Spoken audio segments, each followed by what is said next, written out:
For sharing that. Please stay with us as we come back to you. And now we stay on this topic. Russian President Vladimir Putin has said that Russia and Iran are constantly in contact on various international issues, including Iran's nuclear program.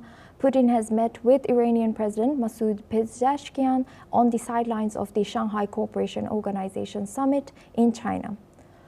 Earlier, the SCO had warned against reinterpretation of the United Nations resolution endorsing the 2015 Iran nuclear deal after European powers triggered a mechanism to reimpose UN sanctions on Tehran.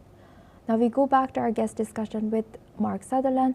Mark, thank you for staying with us. How do this deepening Russia-Iran ties, particularly around defense cooperation, also nuclear dialogue, reshape the strategic landscape and then challenge Western efforts to isolate Tehran?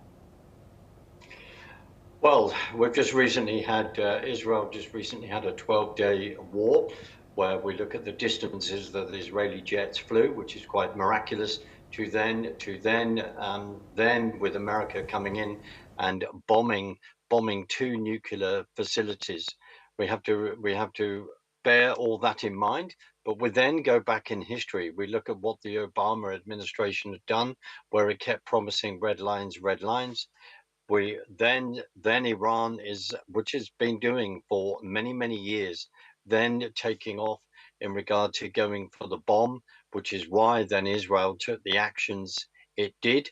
Under the first Trump administration, with sanctions on Iran, they brought the Iranians to their knees.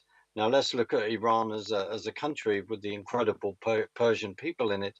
When the Iranian mullahs are then putting money in the wrong direction, which is to create a nuclear bomb, because they then have an ideology that says we wish to wipe Israel off the face of the earth and then to bring in their Mahdi. Why am I saying this? We have to say this and respect that into a historical context. But Russia and Iran have very strong ties.